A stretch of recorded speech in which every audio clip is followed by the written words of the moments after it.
My name is Dick Walker. I am a physician here in Spokane. I've worked as an emergency physician at Holy Family Hospital for more years than I want to think, but it's somewhere close to 35. And that's been my career since I moved to town. But back in the 60s, I was a hippie, and I applied for and went to medical school because I thought I was really going to learn how to keep people healthy and well, because I'd just been interested in that since I was a little kid. I can remember sitting on the steps next to the kitchen sink while my mom did dishes and listened to a guy on the radio, and I think his name was Carlton Fredericks. He's probably long since deceased, but he had a radio show about nutrition and about natural health things. And I was an adolescent or maybe even younger, but I can remember that my mother listened to that show every week. And so I had this kind of underlying interest in wellness and nutrition. And when I got to medical school, I found out after the first year or so that medical school wasn't anything about that, and it was all about, diagnosing sickness. So it was like coming in too late. It was like finding out where people were already after their systems had broken down, and then trying to manage their symptoms or trying to keep them maybe from getting any worse, but never really could you get them back to perfect health. And so I actually took a one-year leave of absence from medical school, which is relatively unheard of at the time, and started a PhD program on nutrition, wellness, and preventive medicine, and was really getting into that. And then my wife at the time, we had a sit-down conversation. She says, "Well, where are you really going with this, Dick? Are there any jobs associated with what your passion is right now?"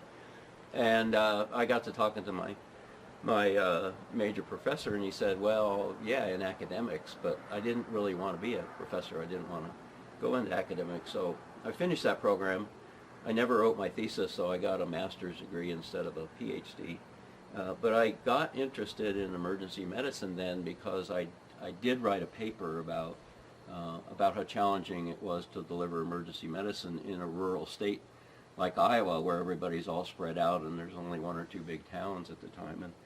And so I went back, finished medical school, and then went into this specialty of emergency medicine, which at the time didn't even exist. And I guess I've been, I think I'm a Don Quixote of sorts, because I've always been sort of challenging the status quo, and I just decided to do an internal medicine residency and then go out and find an emergency room job and pick up the other skills that I needed along the way, and it worked great.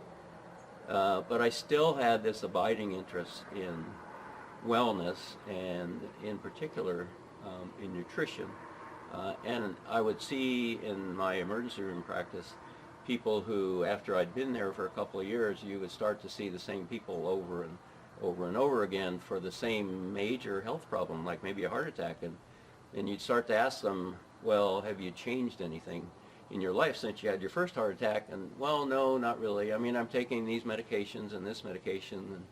And you'd talk to them a little bit more, and they were still smoking, and they were still eating Big Macs. And so I realized that I wasn't really making much of a difference in people's lives by just sort of grabbing them back from the edge of the abyss when they came in with a major challenge like that. And I started to look for something that I might do that could help people in a broader way, in a more sustaining way. But at the same time, I had a young family to support, and I still needed to kind of figure out how I could do that and still make a living. And that really led me to working with several companies over the years with what I would call avant-garde, breakthrough, cutting-edge wellness products, nutritional products, sometimes even a little stranger than that, like magnetic products and infrared products. And I kept coming back to that nutritional thing, and I think that had a lot to do with the fact that I love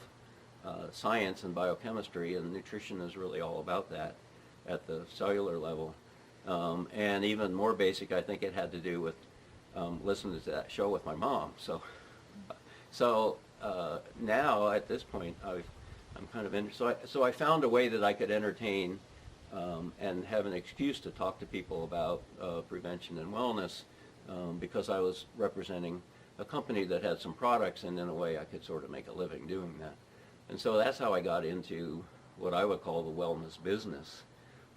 And in fact, I think, you know, this gathering that we're having is incredible, because I think that wellness will never be as big and as important in our society until we really figure out how to commercialize it in a way that lets people have careers in that business, because that's, I mean, you have to make a living, and it's all well and good to say I'm going to go out there and help people, and yet when the rent comes due and you have to go to the grocery store, you need a way to support yourself. And I think certainly the drug companies have figured that one out, and I think we in the wellness field are starting to figure that out. I mean, I don't know if Spokane is unique, but I mean, I don't know if there's too many other towns where you could drive around town and see this wellness center and that wellness center and this acupuncture and massage place. And I mean, I think Spokane is somewhat unique in that regard. Maybe Seattle, but I think it's a model that is worthy of working on. Not everybody is aware as aware and as proactive about their wellness and their health and how they're going to do in the future, as I am, and as a lot of people that. But what I try to let people know is that they can feel perfectly healthy today, and yet they may be on a gurney in my emergency room tomorrow, having some sort of nasty, serious health problem, and a shift doesn't go by in my ER that I don't see somebody like that. And they, you know, if you talk to them the day before and said, "How you doing?" they'd say, "I'm doing fine. I don't have any problems." And yet, I walk into the room with an EKG or a CT report or some kind of lab or test report and saying, "You know, I know you thought you were healthy, but you know, you got a brain tumor, or you got a heart attack, or you know, you've got some bad metabolic problem, or you know, you didn't even know you have diabetes, and now you've got a serious complication." And so a lot of times our bodies have an amazing ability to adapt to abnormalities, and adapt and adapt and adapt and get by. And so we may not, and it happens a little bit at a time, we may still think we feel healthy, and yet we could have a major issue just sort of underneath the surface. And you know, we can't be running in and getting an MRI every week to see if there's a tumor in our pancreas, or to see if there's, you know, something going wrong with our brain, or we can't have blood tests once a week. I mean, it's just too darn expensive. X-rays are harmful, and so we try to only do those when we need them. But many times by the time we get the X-ray and find your lung cancer, it's already not curable. And so it's just so important to be proactive about your health and wellness so that you stay healthy and well.